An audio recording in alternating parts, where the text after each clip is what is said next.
हाँ तो भाई, जब से रामायण का ट्रेलर आया है ना, उसको ट्रोल किया जा रहा है कि ये 4,000 करोड़ वाली रामायण लग ही नहीं रही है। पहले तो एक बात बता दूं, दोनों पार्ट मिलाकर उसका 4,000 करोड़ का बजट है और प्रोडक्शन के ऊपर कितना खर्च हुआ है उसका भी ब्रेकअप आया नहीं है। तो इन चीज में फंसते नहीं है। हमारे को रामायण में इमोशंस चाहिए।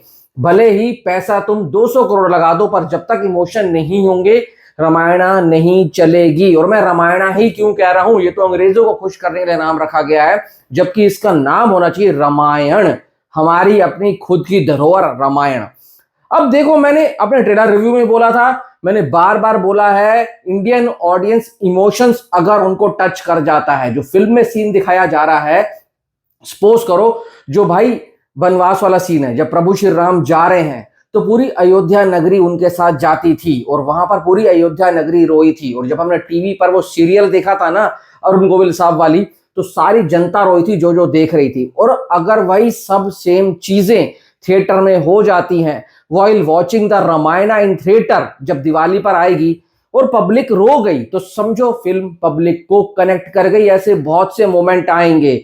प्रभु श्री राम का कैरेक्टर जब वो हनुमान से मिलता है, वहां पर मैं सच बता रहा हूं, ऐसे होगा जैसे हाथ जुड़ जाते हैं। ये सब चीजों पर अगर कोर पर नितेश तिवारी ने काम किया होगा तो रामायणा हिट है। भले ही भाई साहब कोई कितना भी ट्रोल कर ले, क्योंकि आपको पता है आदि पुरुष में कहीं पर भी ना, स्टार्टिंग टू एंड कहीं कोई इमोशंस नहीं था। सिर्फ और सिर्फ फिल्म भागी जा रही है।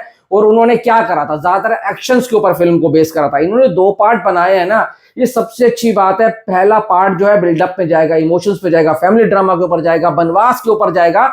सेकंड पार्ट में जो है मेन राम और रावण का जो युद्ध होगा और वही इसका निर्णय करेगा। अब मैं बात बताता हूं, देखो रणबीर कपूर के ऊपर सारे उंगलियां उठा रहे हैं कि रणबीर कपूर राम नहीं लग रहे हैं, रणबीर कपूर के पास वो तेज नहीं है, वो एक्टिंग नहीं है। वो भाई जब डायलॉग बोल रहे हैं तो यश की औरा के आगे फीके पड़ते हुए जा रहे हैं। देखो छोटी सी बात समझो, छोटी सी, ठीक है। कृष्ण भगवान का जन्म क्यों हुआ था? क्योंकि अधर्म का नाश करना था। बुराई इतनी बढ़ गई थी।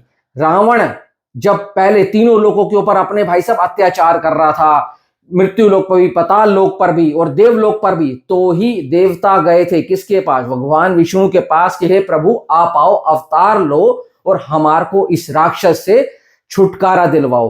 वो ट्रेलर भी उसी तरीके से कट किया गया है। पहले बुराई आती है फिर अच्छाई आती है। ऐसा तो नहीं है पहले से ही भाई साहब अच्छाई आ जाएगी तो भाई कोई आ ही नहीं पाएगा। यही संसार का नियम है, इसी तरीके से संसार चलता है और इसी तरीके से रामायण का भी निर्माण हुआ था। रावण ने इतने अत्याचार कर देते, इतने अत्याचार कर देते कि मानव उसको रोक ही नहीं पा रहा था। तभी प्रभु ने मानव रूप के अंदर अवतार लिया और उसका सर्वनाश किया था। और वो पर्सनली उनके ऊपर अटैक हुआ था क्योंकि उनकी वाइफ को उठा कर ले गया था।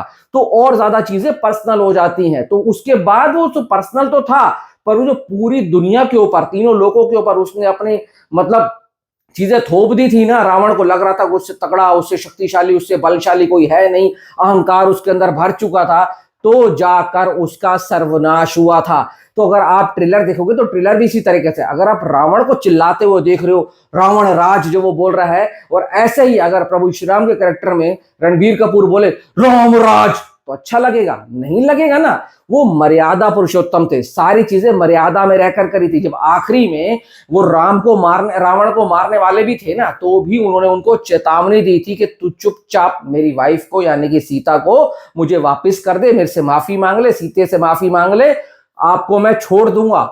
यहां पर भी उन्होंने चेतावनी दी थी, पर आपको वो याद नहीं हुआ क्योंकि आपने देखी नहीं है। ये लोगों को एक तो पता नहीं है कि रामायणा है क्या।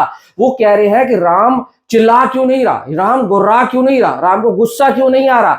अरे भाई साहब तुम्हें पता ही नहीं है उसका कोर क्या है। और फालतू की हेट फैलाई जा रहे हैं कि नीतीश तिवारी संभाल नहीं पाएंगे, ये है वो है। राजा मौली को देखना वो किस तरीके से वाराणसी बनाएंगे। एक बात बता दूं राजा मौली के बारे में, राजा मौली में RRR के अंदर जो रामचरण का जो कैरेक्टर जब राम में कन्वर्ट होता है तो वहां उसका एग्रेसिव रूप दिखाया जाता है। वहां उसका जो भावनात्मक रूप था ना, जो शांत था, स्वभाव वाला था एकदम, भाई साहब वो वाला रूप तो दिखाया नहीं जाता। और ऑलवेज नेगेटिव जो होते हैं ना, जो एग्रेसिव चीजें होती हैं वो अट्रैक्ट करती हैं, तभी सबको वो रामचरण याद आ रहा है। नहीं तो अगर तुमने रामचरण को वैसे देखना है, रणबीर कपूर से अगर तुम कंपेयर करना चाहते हो, तो कर लो। रामचरण उसके पैर के नाखून के बराबर नहीं है रणबीर कपूर का। अगर रणबीर कपूर को ट्रोल कर रहे हो ना, तो उससे पहले रणबीर कपूर की कुछ ऐसी फिल्में देख लो जो आपको एनिमल के अलावा पता लग जाएगा उस बंदे में कितना पोटेंशियल है। बर्फी देखी है, जग्गा जासूस, जो आज तक की सबसे अंडररेटेड फिल्म है भाई साहब। रॉकस्टार ले लो, वेकअप सिड ले लो, रॉकेट सिंह सेल्समैन ले लो, ये बंदा हमेशा अपनी एक्टिंग से पब्लिक का दिल जीतता हुआ आया। और मैं डंके की चोट के ऊपर कह सकता हूं, मैंने ट्रेलर रिव्यू में बोला था, रावण आपके दिमाग में रहेगा, राम आपके दिल में रहेगा, और राम दिल में ही होना चाहिए, क्योंकि उनका काम ही यही था। वो जो सृष्टि पर आए थे, उन्होंने जन्म लिया था ना धरती पर, तो वो यही आए थे, लोगों के दिल में बसने के लिए थे। तभी तो आज तक राम भगवान को पूजा जाता है। अगर वही नेगेटिव चीजें करके चले जाते तो आज तो मुझको पूछते नहीं, पूछते ना। तभी तो रावण का पुतला जलाया जाता है। कोर को समझो, भावनाओं को समझो, वही नीतीश तिवारी ने बनाया है। अब तुम कहते हो कि तुम देखना महेश बाबू जब राम बन के आएगा ना तो फाड़ देंगे। आपको मैं बता दूं, महेश बाबू अभी भी जो राम बनकर आएंगे ना, तो राजा मौली बहुत ही शाना डायरेक्टर है। उसको पता है कि किस तरीके से पब्लिक को अट्रैक्ट करना है। यहां पर भी वो महेश बाबू का एग्रेसिव रूप दिखाएंगे, वो शांत वाला रूप नहीं दिखाने वाले हैं। शांत वाले रूप को पब्लिक पसंद नहीं करेगी। वहां पर भी वो महेश बाबू को युद्ध करते हुए दिखाएंगे और वो उनको पसंद आएगा। आपको महेश बाबू से कंपेयर करना है तो रणबीर कपूर कर लो, महेश बाबू भी उनके आगे कहीं नहीं टिकता। और महेश बाबू ने जब एनिमल का इवेंट हैदराबाद में हो रहा था ना, बोला भी था इंडिया का सबसे शानदार कोई बढ़िया एक्टर है तो रणबीर कपूर ही है। अब ये तो होगी रामायण की बात। अब हम बात करते हैं अमित मल्होत्रा की और रितेश तिवारी की। जो कमियां दिख रही हैं ट्रेलर के अंदर, देखो कोई कॉल आउट नहीं कर रहा है यश की आवाज को। यश जब तक बोल नहीं रहे हैं ना, तब तक यश अच्छे लग रहे हैं। उनकी स्लो मोशन वॉक, उनका पहनावा, उनका चिल्लाना सब बढ़िया लग रहा है। पर जब वो डायलॉग बोलते हैं तुम्हारा नया राजा, वहां पर तुम्हारे को कन्नड़ वाली साउंड नहीं आ रही। अब सोचो, जो पहले सुनने में आया था ये कैरेक्टर ऋतिक रोशन को ऑफर किया गया था, अगर ऋतिक कर लेते तो क्या होता। और पब्लिक तो भाई इसको कह रही है कि रणवीर सिंह से अगर रावण का कैरेक्टर करवाते तो कितना मजा आता। और सच बोल रहा हूं, मैं तो भाई साहब एज्यूम भी नहीं कर पाऊंगा कि रणवीर वर्सेस रणवीर होता, रावण वर्सेस रावण दोनों बॉलीवुड के होते और दोनों की हिंदी इतनी सॉलिड होती ना, फट जाता। पर मैं इतना कह सकता हूं, यश निराश तो नहीं करने वाला है। जो पब्लिक कॉल आउट कर रही है कि उनकी डबिंग करवानी चाहिए, और मैं भी मानता हूं उनको हिंदी में किसी अच्छे आर्टिस्ट से डबिंग करवानी चाहिए, फिर तुम यश का कैरेक्टर देखना और निखर कर आएगा। पर हाँ, यहां पर जिस हिसाब से पैसा लगाए ना, दिक्कत सारी है अमित मल्होत्रा की, कि उन्होंने पहले से बोल दिया 4000 करोड़ 4000 करोड़। यही फिल्म राजा मौली बनाए ना तो 1000 करोड़ में बना देगा। क्यों बना देगा?